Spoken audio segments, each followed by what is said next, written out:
Opa, gente, Daniel Versosa. Opa, gente, Matheus Nós Versosa. estamos ao vivo, diretamente dos estúdios NIT, com nova notícia no ar. Reta final das eleições chegando e possivelmente você irá escutar muito por aí, Lula ou Bolsonaro? Essa com certeza será a principal pergunta que te farão agora nas vésperas das eleições. Mas o intuito desse vídeo é mostrar quem é o melhor candidato dessas eleições. Lula? Bolsonaro?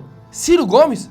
Bom, vamos compará-los e definirmos juntos os melhores, ou, no caso, o melhor deles. As pesquisas mostram que o segundo turno corre risco de não acontecer. Isso, pois o candidato Lula aparece com quase 50% da intenção dos votos. Logo, caso o segundo turno não aconteça, quem vencerá as eleições será o PT. Exatamente. Se pararmos para pensar, em 2018 era o contrário. Bolsonaro estava na frente e caso não viesse a acontecer um segundo turno, quem venceria as eleições naquela ocasião seria ele, justamente por isso, né, Matheusão? Com certeza, Daniel Zasso. Inclusive, a campanha dos antipetistas era converter votos de outros candidatos, como João Amoedo, Álvaro Dias e até mesmo Geraldo Alckmin para o Bolsonaro, né, Matheus? Com certeza. Para as eleições. Você lembra disso daí? Eu lembro mais ou menos, faz uns anos, mas eu lembro sim. Isso é o famoso voto útil. Naquele tempo, a frase mais utilizada era: você vai votar no João Amoedo, mas ele não tem chances nenhuma. Tem que votar no Bolsonaro para ele vencer no primeiro turno. Não podemos dar chance pro PT estar no segundo turno.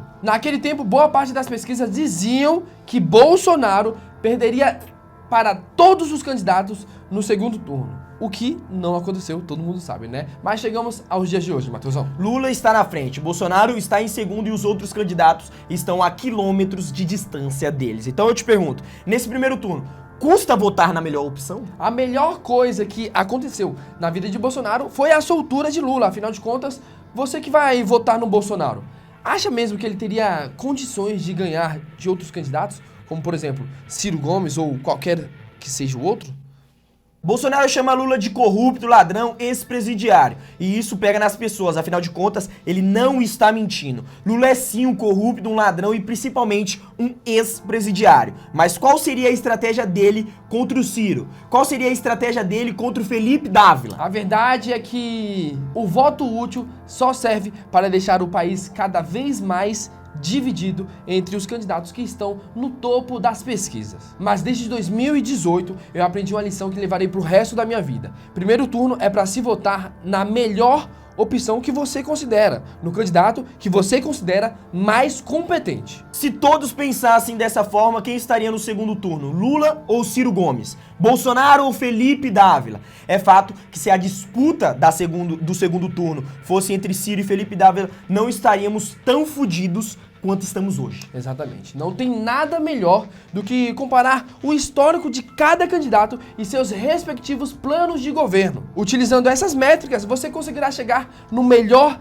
candidato possível. Com certeza. Vale lembrar que nem sempre o que eu considero melhor é o mesmo que você considerará, né? Todos os candidatos querem o bem do Brasil, mas cada um pensa de uma forma diferente. Justamente por isso, os planos de governo servem para explicarem quais são suas propostas para melhorar o país. Aí você vai pesquisar o plano de governo dos candidatos e aí, do nada, você se depara com a manchete: PT segue sem apresentar versão final do plano de governo. E aí vem minha pergunta: como é que você vai votar em um candidato que sequer apresentou seu plano de governo completo? Só por esse motivo, eu jamais votaria no Lula. Mas como eu falei, também temos que analisar a questão do histórico de cada candidato. E aí, que eu confirmo ainda mais a minha ideia: eu jamais votaria no Lula. Com certeza. O Ciro Gomes apresentou um plano de governo em 26 páginas. Você pode não concordar com as ideias dele, mas o fato é que ele está sim tentando melhorar o país. Tem embasamento, tem estudos e tem ideias. Esses são alguns pontos do plano do Ciro. Bolsonaro apresentou um plano de governo com 48 páginas, com ideias mais à direita. O candidato apresenta ideias como liberdade econômica, liberdade de expressão, defesa da liberdade e a vida. Esses são alguns pontos do plano de governo de Bolsonaro. Mas aí precisamos olhar, né, para o histórico. E é aí que você pode discordar da gente, mas cada um com o seu cada qual. Perfeito, Nossa Daniel opinião, Zasso? né, pai? Com certeza. Nas eleições de 2018, o Bolsonaro prometeu coisas que foram descumpridas em seu mandato. Nós votamos nele no segundo turno, confiamos no que ele havia prometido e muitas de suas promessas não foram cumpridas. Ah, mas ele se alinhou com o Centrão para poder governar. Tudo bem, mas então era só não ter prometido, né, acabar com o famoso toma lá, dá cá. É, que Tô foi certo? uma promessa dele. Com certeza. Mas aí chegamos ao Felipe Dávila. Achamos que ele é o candidato ideal do Partido Novo? Não achamos. Para nós, preferiríamos 1000 vezes o João Amoedo, pelo fato dele já ter um nome estabelecido no debate público, todo mundo conhece ele, por causa das eleições de 2018. Correto, Matheusão? Correto. Mas aí tem o Felipe Neto. Não, quer dizer, mas aí tem o Felipe Dávila.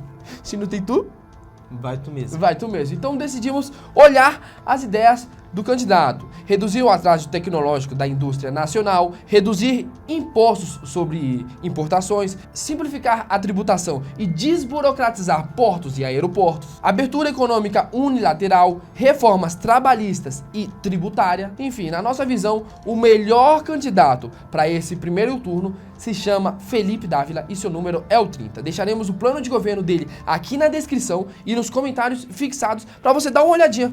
Com certeza, mas calma aí, você também pode expor o seu candidato, né, aqui nos comentários e dizer o porquê que ele é o melhor na sua visão. Exatamente. E porquê que nós deveríamos dar uma olhada pra ele com outros olhos, né, Daniel Zasso? Exatamente. No final, só queremos fazer uma perguntinha pra vocês.